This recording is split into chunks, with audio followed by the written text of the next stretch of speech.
Galvanic സെൽസിനെ പറ്റിയിട്ട് പഠിക്കാം. എന്താണ് galvanic cell? A galvanic cell is an electrochemical cell that converts the chemical energy of a spontaneous redox reaction into electrical energy. അപ്പോൾ എന്താണ് galvanic cell എന്ന് പറഞ്ഞു കഴിഞ്ഞാൽ spontaneous ആയി നടക്കുന്ന ഒരു കെമിക്കൽ റിയാക്ഷനിൽ നിന്നും ഉണ്ടാകുന്ന എനർജിയെ ഇലക്ട്രിക്കൽ എനർജിയാക്കി മാറ്റുന്ന തരത്തിലുള്ള സെല്ലുകളെയാണ് ഗാൽവാനിക് സെൽസ് എന്ന് വിളിക്കുന്നത്.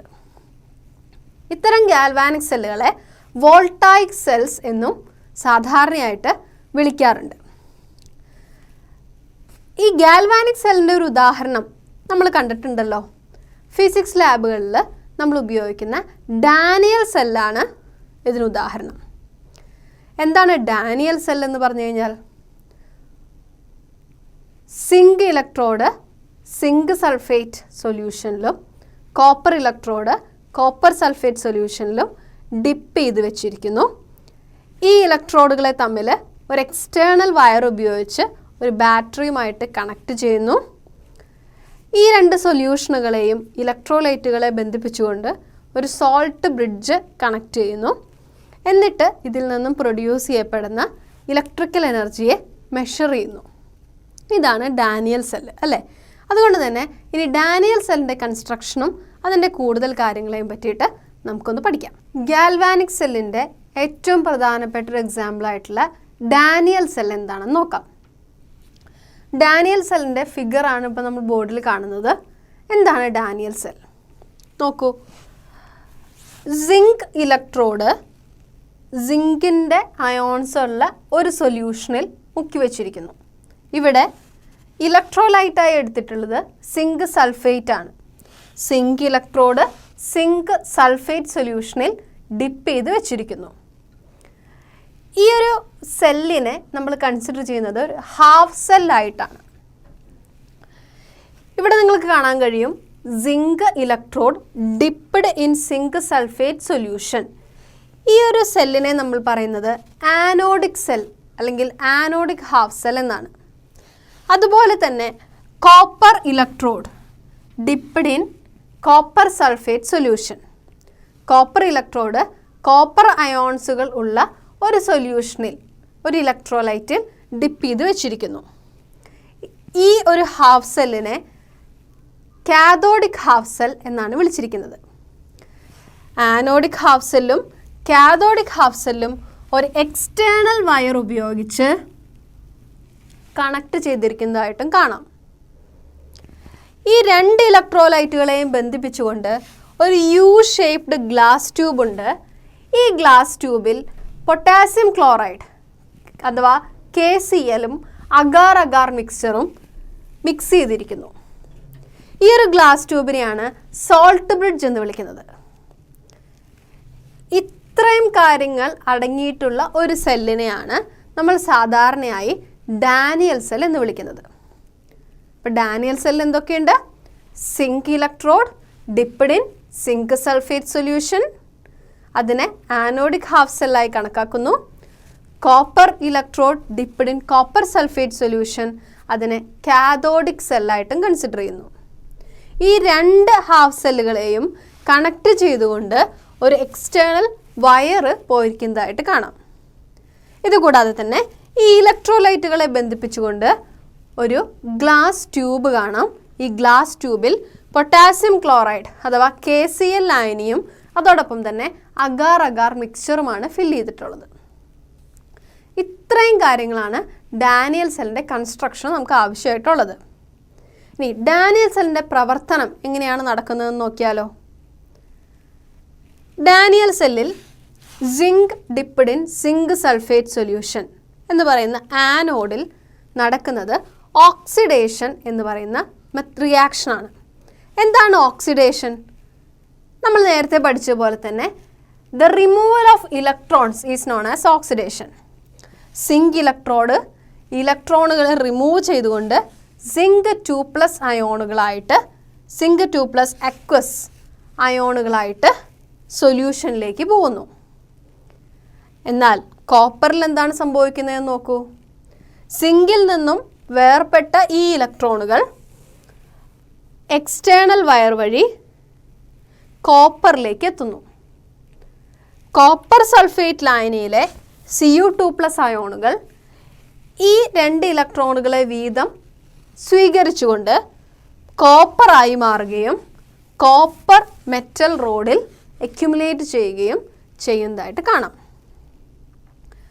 ഇത്തരത്തിൽ സംഭവിക്കുന്നതുകൊണ്ടാണ് ഇത്തരം സെല്ലുകൾ അല്ലെങ്കിൽ ഡാനിയൽ സെല്ല് ഇലക്ട്രോഡ് പൊട്ടൻഷ്യൽ കാണിക്കുന്നത്, അല്ലെങ്കിൽ ഒരു എമൗണ്ട് ഓഫ് എനർജി പ്രൊഡ്യൂസ് ചെയ്യുന്നത് എന്ന് നമുക്ക് പറയാം. ഇവിടെ നടക്കുന്നത് ഒരു ഓക്സിഡേഷൻ റിഡക്ഷൻ റിയാക്ഷൻസ് ആണ്. ഓക്സിഡേഷനും റിഡക്ഷനും സൈമുൾട്ടേനിയസ് ആയിട്ട് നടക്കുന്നു. അതുകൊണ്ട് തന്നെ ഇത്തരം റിയാക്ഷനുകളെ റിഡോക്സ് റിയാക്ഷനുകൾ എന്നാണ് വിളിക്കുന്നത്. ഡാനിയൽ സെൽ ഒരു ഗാൽവാനിക് സെല്ലിന് ഉദാഹരണമാണ്. ഇത്തരം റിയാക്ഷനുകളുടെ ഫലമായിട്ടുണ്ടാകുന്ന എനർജി നമ്മൾ മെഷർ ചെയ്ത് കഴിഞ്ഞാൽ, അല്ലെങ്കിൽ ഇലക്ട്രിക്കൽ പൊട്ടൻഷ്യൽ എത്രയാണെന്ന് നോക്കിക്കഴിഞ്ഞാൽ ഇത് 1.1 വോൾട്ടിന് ഇക്വലൻ്റ് ആണ്. So the electrical potential of Daniel cell is 1.1 volt. എങ്ങനെയാണ് ഇതിൽ ഇലക്ട്രിസിറ്റി പ്രൊഡ്യൂസ് ചെയ്യപ്പെടുന്നത്? സിങ്കിൽ നിന്നും വേർപെടുന്ന ഇലക്ട്രോണുകൾ ഈ എക്സ്റ്റേണൽ വയർ വഴി കോപ്പർ സൾഫേറ്റ് സൊല്യൂഷനിലേക്ക് എത്തിപ്പെടുന്നു.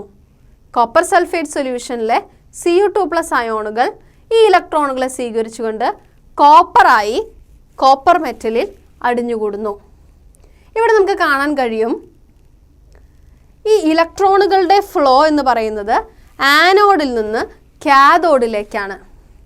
ഇലക്ട്രോണുകൾ ആനോഡിൽ നിന്നും കാഥോഡിലേക്ക് മൂവ് ചെയ്യുമ്പോൾ കറണ്ട് അല്ലെങ്കിൽ ഇലക്ട്രിസിറ്റി പ്രൊഡ്യൂസ് ചെയ്യപ്പെടുന്നത് കാഥോഡിൽ നിന്നും ആനോഡിലേക്കാണ്. ഇലക്ട്രോൺസിൻ്റെ ഫ്ലോയുടെ ഓപ്പോസിറ്റ് ഡയറക്ഷനിലായിരിക്കും കറണ്ട് ഫ്ലോ ഉണ്ടാകുന്നത്. ഇനിയും കുറച്ച് കാര്യങ്ങൾ നമുക്ക് ഗാൽവാനിക് സെല്ലിനെ പറ്റി അല്ലെങ്കിൽ ഈ ഡാനിയൽ സെല്ലിനെ പറ്റി പഠിക്കാം. ഒന്നും കൂടി ശ്രദ്ധിച്ച് നോക്കിയാൽ നമുക്ക് കാണാം, ഇവിടെ സിങ്ക് ഇലക്ട്രോഡിൽ നിന്നും ഇലക്ട്രോണുകൾ എക്സ്റ്റേണൽ വയർ വഴി കോപ്പറിലേക്ക് പോകുന്നു എന്ന് നമ്മൾ പറഞ്ഞു. അതിൻ്റെ ഫലമായിട്ടൊന്ന് നോക്കൂ, ഇലക്ട്രോണുകൾ മൂവ് ചെയ്യുന്നതിൻ്റെ ഫലമായി zinc dipped in zinc sulphate അല്ലെങ്കിൽ ഈ ആനോഡിക് സെല്ലിൽ കൂടുതൽ പോസിറ്റീവ് ചാർജുകൾ അക്യുമുലേറ്റ് ചെയ്യപ്പെടുന്നു, അല്ലെങ്കിൽ പോസിറ്റീവ് ചാർജുകൾ അടിഞ്ഞുകൂടുന്നു. എന്നാൽ കാഥോഡിക് ഹാഫ് സെല്ലിലോ കൂടുതൽ നെഗറ്റീവ് ചാർജുകളാണ് അക്യുമുലേറ്റ് ചെയ്യപ്പെടുന്നത്. അതുകൊണ്ട് തന്നെയാണ് പോസിറ്റീവ് ചാർജുകൾ അക്യുമുലേറ്റ് ചെയ്യുന്ന ഈ സെല്ലിനെ നമ്മൾ ആനോഡ് എന്ന് കണക്കാക്കുന്നത്, അല്ലെങ്കിൽ ആനോഡിക് സെൽ എന്ന് കണക്കാക്കുന്നത്. ശ്രദ്ധിക്കണം, ഇലക്ട്രോ കെമിക്കൽ സെല്ലിൽ ആനോഡിന് എപ്പോഴും നെഗറ്റീവ് ചാർജാണ് കൊടുക്കുക. അതുപോലെ തന്നെ copper dipped in copper sulphate നോക്കൂ, അവിടെ കൂടുതലും എന്താണ് അക്യുമുലേറ്റ് ചെയ്യപ്പെടുന്നത്? അവിടെ നെഗറ്റീവ് ചാർജുകൾ ഇലക്ട്രോണുകളാണ് കൂടുതലായി വന്ന് അക്യുമുലേറ്റ് ചെയ്യുന്നത്. അതുകൊണ്ട് തന്നെ copper dipped in copper sulphate solution ആയിട്ടുള്ള ഈ ഒരു ഹാഫ് സെല്ലിനെ നമ്മൾ കാഥോഡായിട്ടാണ് കണക്കാക്കുന്നത്. നെഗറ്റീവ് ചാർജുകൾ കൂടുതൽ വന്ന് അക്യുമുലേറ്റ് ചെയ്യുന്നതുകൊണ്ട് തന്നെ ഈ കാഥോഡിന് പോസിറ്റീവ് ചാർജ് എന്നാണ് നമ്മൾ സൂചിപ്പിക്കേണ്ടത്. ഇവിടെ നമുക്ക് കാണാൻ കഴിയും, ഒരു ഹാഫ് സെല്ലിൽ കൂടുതൽ പോസിറ്റീവ് ചാർജുള്ള അയോണുകളും ഒരു ഹാഫ് സെല്ലിൽ നെഗറ്റീവ് ചാർജുള്ള ഇലക്ട്രോണുകളും വന്ന് അക്യുമുലേറ്റ് ചെയ്യപ്പെടുന്നു. എന്നാൽ അവയുടെ ഇലക്ട്രിക്കൽ ന്യൂട്രാലിറ്റിയെ അത് ബാധിക്കില്ലേ? രണ്ട് ഭാഗത്തും രണ്ട് തരത്തിലുള്ള ചാർജുകൾ വന്ന് അക്യുമുലേറ്റ് ചെയ്യുന്നു. ഇലക്ട്രിക്കൽ ന്യൂട്രാലിറ്റി മെയിൻറ്റെയിൻ ചെയ്യുക എന്നതാണ് ഈ ഒരു സോൾട്ട് ബ്രിഡ്ജിൻ്റെ കടമ. അപ്പം എന്താണ്, what is a function of the salt bridge?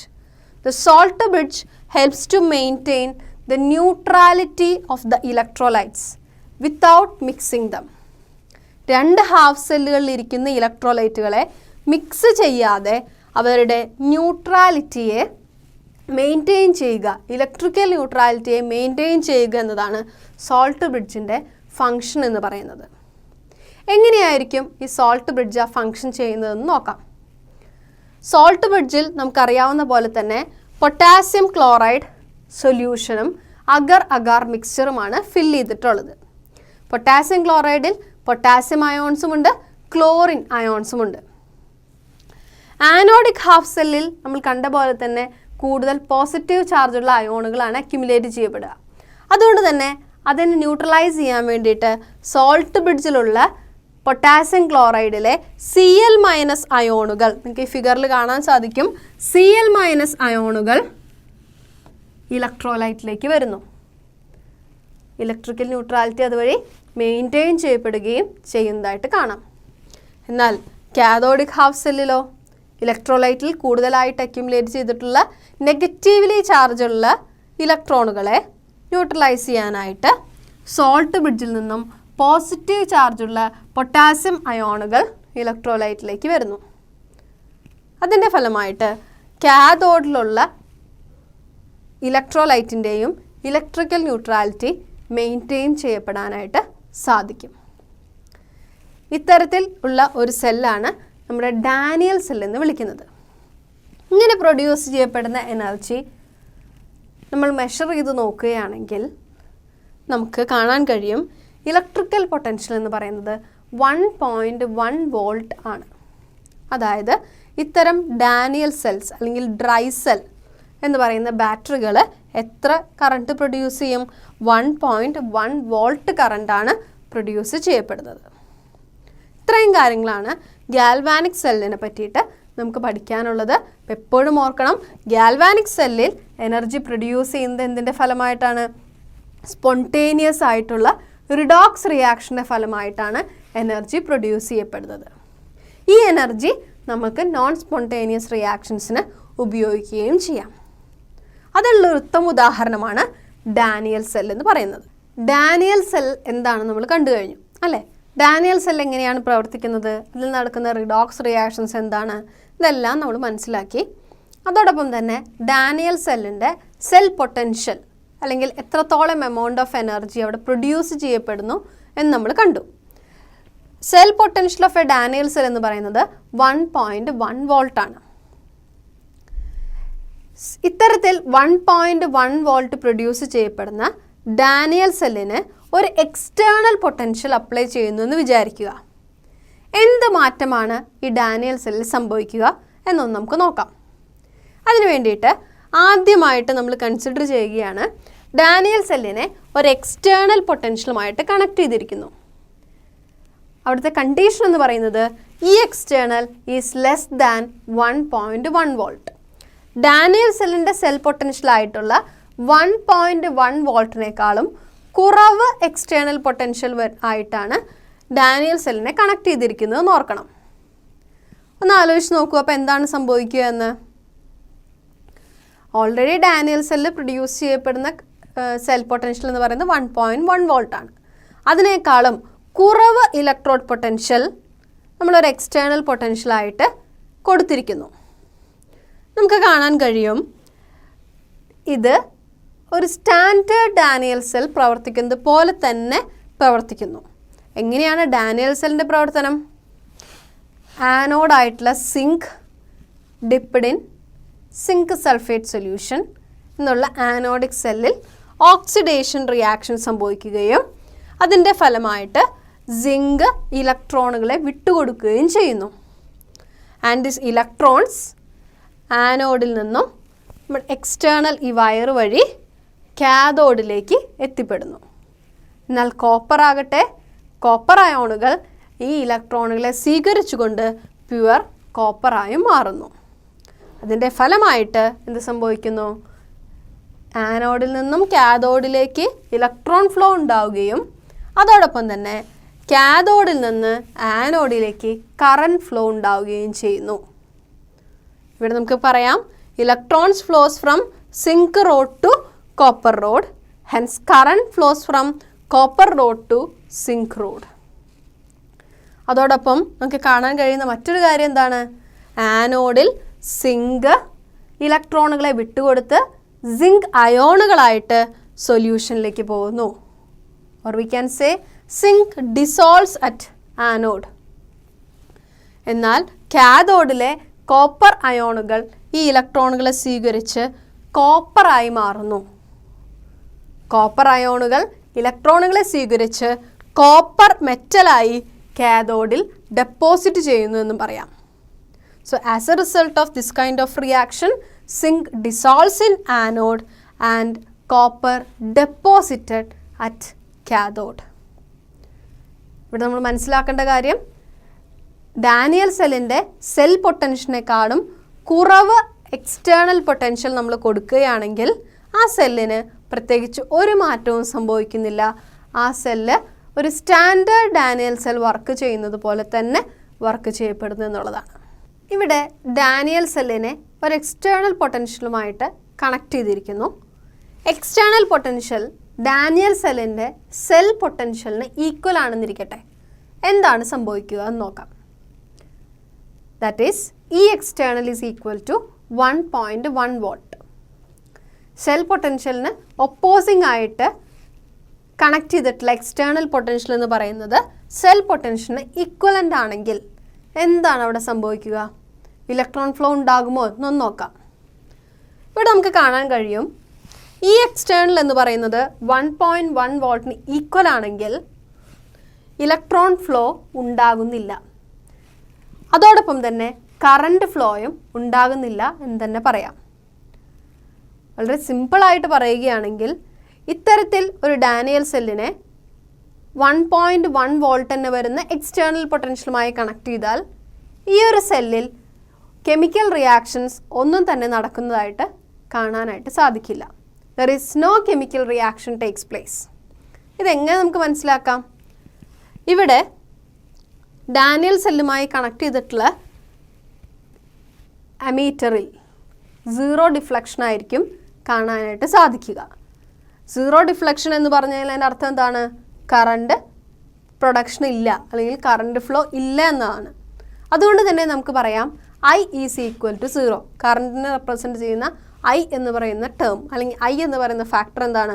I എന്ന് പറയുന്ന ഫാക്ടർ 0 ആയിട്ടാണ് കണക്കാക്കാനായിട്ട് സാധിക്കുക. ഡാനിയൽ സെല്ലിനെ ഒരു എക്സ്റ്റേണൽ പൊട്ടൻഷ്യലുമായിട്ട് കണക്ട് ചെയ്തിരിക്കുകയാണ്. എക്സ്റ്റേണൽ പൊട്ടൻഷ്യൽ എന്ന് പറയുന്നത് ഡാനിയൽ സെല്ലിൻ്റെ പൊട്ടൻഷ്യലിനേക്കാൾ കൂടുതലാണ്. അതായത് ഡാനിയൽ സെല്ലിൻ്റെ പൊട്ടൻഷ്യൽ എത്രയാണ്? 1.1 വോൾട്ട്. അതിനേക്കാൾ കൂടുതലായിട്ട് ഒരു എക്സ്റ്റേണൽ പൊട്ടൻഷ്യലുമായിട്ട് ഈ ഒരു ഡാനിയൽ സെല്ലിനെ നമ്മൾ കണക്ട് ചെയ്യുന്നു. ഇപ്പോൾ എന്താണ് സംഭവിക്കുക എന്ന് നോക്കാം. ഇത്തരത്തിൽ ഡാനിയൽ സെല്ലിനെ ഒരു എക്സ്റ്റേണൽ പൊട്ടൻഷ്യലുമായിട്ട് കണക്ട് ചെയ്യുമ്പോൾ കോപ്പർ ആനോഡായിട്ടും സിങ്ക് കാഥോഡായിട്ടും പ്രവർത്തിക്കുന്നു. ഒന്ന് ആലോചിച്ച് നോക്കൂ. കോപ്പർ ആനോഡ് എന്ന് പറയുമ്പോൾ കോപ്പർ ഇലക്ട്രോണുകളെ വിട്ടുകൊടുത്ത് കോപ്പർ അയോൺസ് ആയിട്ട് മാറുന്നു.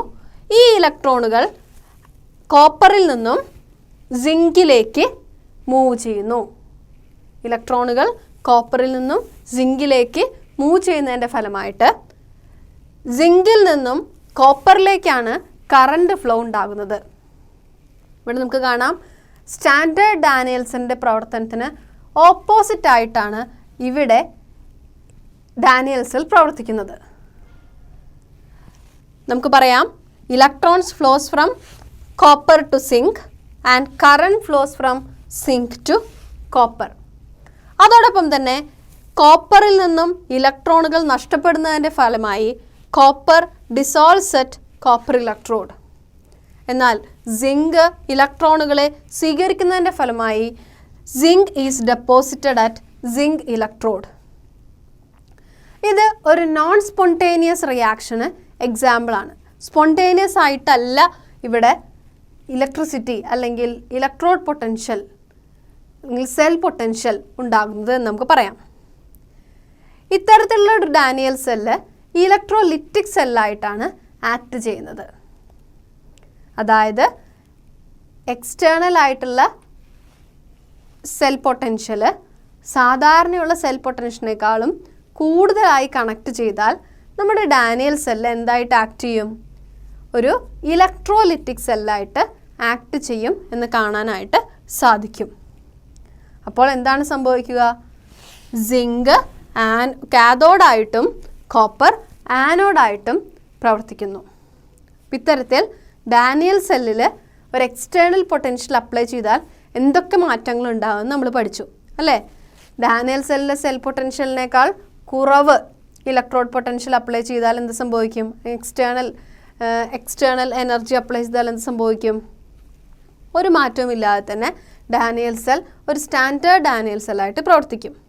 എന്നാൽ E external is equal to 1.1 volt ആണെങ്കിലോ അവിടെ കറണ്ട് ഫ്ലോ ഉണ്ടാകുന്നേ ഇല്ല. ഐ ഈക്വൽ ടു 0 എന്ന് തന്നെ പറയാം. മൂന്നാമത്തെ കേസായി കൺസിഡർ ചെയ്തത് E external is greater than 1.1 volt. അപ്പോൾ എന്താണ് സംഭവിക്കുന്നത്? ഈ ഡാനിയൽ സെല്ല് സ്റ്റാൻഡേർഡ് ഡാനിയൽ സെല്ലിന് ഓപ്പോസിറ്റായിട്ട് പ്രവർത്തിക്കുന്നു, അല്ലെങ്കിൽ ഒരു ഇലക്ട്രോലിറ്റിക് സെല്ലായിട്ട് പ്രവർത്തിക്കുന്നു എന്ന് നമുക്ക് കാണാനായിട്ട് സാധിക്കും. ഇവിടെ ഒരു നോൺ സ്പോണ്ടേനിയസ് റിയാക്ഷനാണ് നടക്കുന്നത് എന്നുള്ള കാര്യം ഓർമ്മ വേണം. ഗാൽവാനിക് സെല്ലിൻ്റെ ഏറ്റവും നല്ല എക്സാമ്പിളായിട്ടുള്ള ഡാനിയൽ സെല്ലിനെ പറ്റിയിട്ടാണ് നമ്മൾ പഠിച്ചത്. ഇപ്പോൾ ഡാനിയൽ സെല്ലിൻ്റെ കൺസ്ട്രക്ഷൻ എങ്ങനെയാണ്, അതിൻ്റെ സെൽ പൊട്ടൻഷ്യൽ എത്രയാണ് എന്നെല്ലാം നമ്മൾ കണ്ടു കഴിഞ്ഞു. ഡാനിയൽ സെല്ലിനെ പറ്റി പഠിച്ചപ്പോൾ നമ്മൾ കണ്ടു zinc dipped in zinc sulphate solution ഉണ്ട്, അതുപോലെ തന്നെ copper dipped in copper sulphate solution ഉണ്ട്. ഇതിലെ zinc dipped in zinc sulphate സൊല്യൂഷനെ നമ്മൾ ആനോഡായിട്ട് കൺസിഡർ ചെയ്യുന്നു, അതുപോലെ തന്നെ copper dipped in copper sulphate സൊല്യൂഷനെ കാഥോഡായിട്ട് റെപ്രസെൻറ്റ് ചെയ്യുന്നു. ആനോഡിൽ നടക്കുന്ന റിയാക്ഷൻ ഓക്സിഡേഷൻ ആണെങ്കിൽ കാഥോഡിൽ നടക്കുന്ന റിയാക്ഷൻ റിഡക്ഷൻ ആണ്. ഇവിടെ നമ്മൾ ഓരോ ഇലക്ട്രോഡ് ഇൻ ഇലക്ട്രോലൈറ്റിനെ ഓരോ ഹാഫ് സെല്ലുകളായിട്ടാണ് കൺസിഡർ ചെയ്യുന്നത്. എപ്പോഴും ഓർക്കണം. അതുകൊണ്ട് തന്നെ സിങ്ക് ഡിപ്ഡ് ഇൻ സിങ്ക് സൾഫേറ്റിനെ ആനോഡിക് ഹാഫ് സെൽ എന്ന് പറയാം. അതുപോലെ തന്നെ കോപ്പർ ഡിപ്ഡ് ഇൻ കോപ്പർ സൾഫേറ്റിനെ കാഥോഡിക് ഹാഫ് സെല്ലും എന്ന് പറയാം. അതുകൊണ്ട് തന്നെ ഓരോ ഇലക്ട്രോഡിനെയും ഡിപ്ഡ് ഇൻ ഇലക്ട്രോലൈറ്റ് സൊല്യൂഷനെ ഹാഫ് സെൽസ് എന്നാണ് വിളിക്കുന്നത്. നമുക്കറിയാവുന്ന പോലെ തന്നെ ഓക്സിഡേഷനും റിഡക്ഷനും ഇവിടെ സൈമിൾട്ടേനിയസ് ആയി സംഭവിക്കുന്നതുകൊണ്ട് ഇവയെ റിഡോക്സ് കപ്പിൾസ് എന്നും വിളിക്കുന്നു. Redox couples. ഇത്രയും കാര്യങ്ങൾ നമ്മൾ ഓർക്കേണ്ടതായിട്ടുണ്ട്. ഇനി ഒരു ഡാനിയൽ സെല്ലിനെ നമ്മൾ എങ്ങനെയാണ് റെപ്രസെൻറ്റ് ചെയ്യുക? എപ്പോഴും ഇതുപോലൊരു ഫിഗറൊക്കെ വരച്ചിട്ട് എക്സ്പ്ലെയിൻ ചെയ്യുക എന്ന് പറയുന്നത് ബുദ്ധിമുട്ടാണ് അല്ലേ? ഡാനിയൽ സെല്ലിനെ മാത്രമല്ല വേറെ ഏത് സെല്ലിനെയും ഇങ്ങനെ ഫിഗർ വരച്ച് എക്സ്പ്ലെയിൻ ചെയ്യൽ എപ്പോഴും നമുക്ക് സാധിച്ചു എന്ന് വരില്ല. നമ്മൾ സാധാരണയായിട്ട് കെമിസ്ട്രിയിൽ എന്തൊരു കാര്യവും റെപ്രസെൻറ്റ് ചെയ്യാനായിട്ട് കെമിക്കൽ ഫോർമുലാസ് ഉപയോഗിക്കും. അതുപോലെ ഇവിടെ സെല്ലുകളെ റെപ്രസെൻറ്റ് ചെയ്യാനും നമ്മൾ ഒരു സിമ്പിളായിട്ടുള്ള റെപ്രസെൻറ്റേഷൻ ഉപയോഗിക്കാറുണ്ട്. അതെന്താണെന്ന് നോക്കാം. ആദ്യമായിട്ട് ഡാനിയൽ സെല്ലിനെ ഒരു കെമിക്കൽ റെപ്രസെൻറ്റേഷൻ വഴി സിമ്പിളായിട്ട് നമുക്ക് എങ്ങനെ റെപ്രസെൻറ്റ് ചെയ്യാം എന്ന് നോക്കാം. നിങ്ങൾക്കിവിടെ ബോർഡിൽ കാണാൻ കഴിയും zinc solid bar zinc 2+ aqueous double bar Cu2+ aqueous bar Cu solid എന്നെഴുതിയിരിക്കുന്നു. എന്താണ് ഉദ്ദേശിച്ചിരിക്കുന്നത്? ഒരു സെല്ലിനെ റെപ്രസെൻറ്റ് ചെയ്യണമെങ്കിൽ ആദ്യം നമ്മൾ കൺസിഡർ ചെയ്യേണ്ടത് ആനോഡാണ്. ഇവിടുത്തെ ആനോഡ് എന്താണ്? സിങ്ക് ആണ് അല്ലേ? സിങ്ക് സോളിഡ് എന്തായി മാറുന്നു? സിങ്ക് 2+ അയോൺസ് ആയിട്ട് മാറുന്നു. എക്വസ് സൊല്യൂഷനിലെ അയോൺസ് ആയിട്ട് മാറുന്നു. അതുകൊണ്ട് തന്നെ ഒരു സെൽ റെപ്രസെൻറ്റേഷനിൽ ആദ്യം നമ്മൾ റെപ്രസെൻറ്റ് ചെയ്യുന്നത് ആനോഡിനെയാണ്. Zinc solid changes to zinc 2+ ions. അതാണ് ആദ്യമായിട്ട് റെപ്രസെൻറ്റ് ചെയ്തിട്ടുള്ളത്. സിങ്കിനെയും സിങ്ക് 2+ അയോണുകളെയും ഒരു ബാർ ഉപയോഗിച്ച് സെപ്പറേറ്റ് ചെയ്തിരിക്കുന്നു. ഇതെന്താണ് റെപ്രസെൻറ്റ് ചെയ്യുന്നത്? ഇത് ആനോഡാണ് റെപ്രസെൻറ്റ് ചെയ്യുന്നത്, അല്ലെങ്കിൽ ആനോഡിക് റിയാക്ഷനാണ് റെപ്രസെൻറ്റ് ചെയ്യുന്നത്. ഒപ്പം നമുക്കറിയാം ആനോഡിനോടൊപ്പം തന്നെ എന്ത് റെപ്രസെൻറ്റ് ചെയ്യണം? കാഥോഡിനെ റെപ്രസെൻറ്റ് ചെയ്യണം, അല്ലെങ്കിൽ കാഥോഡിക് റിയാക്ഷനെ റെപ്രസെൻറ്റ് ചെയ്യണം. അതിന് വേണ്ടിയിട്ട് ഈ ആനോഡിനെയും കാഥോഡിനെയും സെപ്പറേറ്റ് ചെയ്യാനായി നമുക്കറിയാം ഇവിടെ ഒരു സോൾട്ട് ബ്രിഡ്ജ് ഉണ്ട്. ഈ സോൾട്ട് ബ്രിഡ്ജാണ് ഈ ഡബിൾ ബാർ അല്ലെങ്കിൽ ഈ 2 ലൈൻ ഉപയോഗിച്ച് റെപ്രസെൻറ്റ് ചെയ്തിട്ടുള്ളത്. അപ്പോൾ ആദ്യം ആനോഡ് എഴുതി, പിന്നെ സോൾട്ട് ബ്രിഡ്ജിനെ റെപ്രസെൻറ്റ് ചെയ്തു, അതിനുശേഷം കാഥോഡിനെ റെപ്രസെൻറ്റ് ചെയ്യുന്നു. കാഥോഡിൽ എന്താണ് സംഭവിക്കുന്നത്? Cu2+ അയോണുകൾ ഇലക്ട്രോണുകളെ സ്വീകരിച്ച് കോപ്പർ Cu സോളിഡ് ആയിട്ട് മാറുന്നു. ഈ റിയാക്ഷനെയാണ് സോൾട്ട് ബ്രിഡ്ജിന് ശേഷം റെപ്രസെൻറ്റ് ചെയ്തിട്ടുള്ളത്. അപ്പോൾ ഒന്ന് ആലോചിച്ച് നോക്കൂ. ആദ്യം ആനോഡിൽ നടക്കുന്ന റിയാക്ഷൻ റെപ്രസെൻറ്റ് ചെയ്തു, അതിനുശേഷം സോൾട്ട് ബ്രിഡ്ജ്, അതിനുശേഷം കാഥോഡിൽ നടക്കുന്ന റിയാക്ഷൻ റെപ്രസെൻറ്റ് ചെയ്തു. ഇത്തരത്തിൽ നമുക്ക് ഒരു ഡാനിയൽ സെല്ലിനെ വളരെ സിമ്പിളായിട്ട് റെപ്രസെൻറ്റ് ചെയ്യാനായിട്ട് സാധിക്കും. ഡാനിയൽ സെല്ലിനെ മാത്രമല്ല വേറെ ഏത് സെല്ലിനെ വേണമെങ്കിലും ഇത്തരത്തിൽ കാഥോഡും ആനോഡും അറിയാമെങ്കിൽ സെൽ റെപ്രസെൻറ്റേഷൻ എഴുതാവുന്നതാണ്. മറ്റൊരു സെൽ റെപ്രസെൻറ്റേഷൻ ഒന്ന് നോക്കിയാലോ. അതിന് വേണ്ടിയിട്ട് ആനോഡായി കൺസിഡർ ചെയ്തിരിക്കുന്നത് കോപ്പറിനെയാണ്, കാഥോഡായി കൺസിഡർ ചെയ്തിരിക്കുന്നത് സിൽവറിനെയുമാണ്. നമുക്കറിയാവുന്ന പോലെ തന്നെ ആനോഡിൽ ഓക്സിഡേഷൻ റിയാക്ഷൻ നടക്കുന്നു, അല്ലെങ്കിൽ റിമൂവൽ ഓഫ് ഇലക്ട്രോൺസ് നടക്കുന്നു.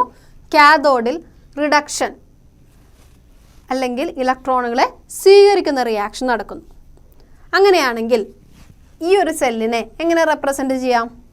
എപ്പോഴും ഓർക്കുക, ആദ്യം ആനോഡിൽ നടക്കുന്ന കാര്യങ്ങൾ റെപ്രസെൻ്റ് ചെയ്യണം, പിന്നീട് സോൾട്ട് ബ്രിഡ്ജ്, പിന്നീട് കാഥോഡിക് റിയാക്ഷൻ. നോക്കാം, ആനോഡിൽ കോപ്പർ 2+ അയോണുകളായിട്ട് മാറുന്നു. അതുകൊണ്ട് തന്നെ Cu solid bar Cu2+ aqueous എന്ന് റെപ്രസെൻ്റ് ചെയ്യാം. അതിനുശേഷം സോൾട്ട് ബ്രിഡ്ജ് ആണ് ഈ ഡബിൾ ലൈൻ ഉപയോഗിച്ച് റെപ്രസെൻ്റ് ചെയ്തിരിക്കുന്നത്. അതിനുശേഷം കാഥോഡിക് റിയാക്ഷൻ. കാഥോഡിക് റിയാക്ഷൻ എന്താണ്? റിഡക്ഷൻ ആണ് അല്ലേ. ഇവിടെ കാഥോഡായിട്ടുള്ള Ag+ അക്വസ് ഇലക്ട്രോണുകളെ സ്വീകരിച്ച് Ag സോളിഡായി മാറുന്നു. അപ്പോൾ നമുക്ക് എഴുതാം Cu solid bar Cu2+ aqueous double bar Ag+ aqueous plus Ag solid. ഇത്തരത്തിൽ ഒരു സെല്ലിനെ നമുക്ക് റെപ്രസെൻ്റ് ചെയ്യാവുന്നതാണ്.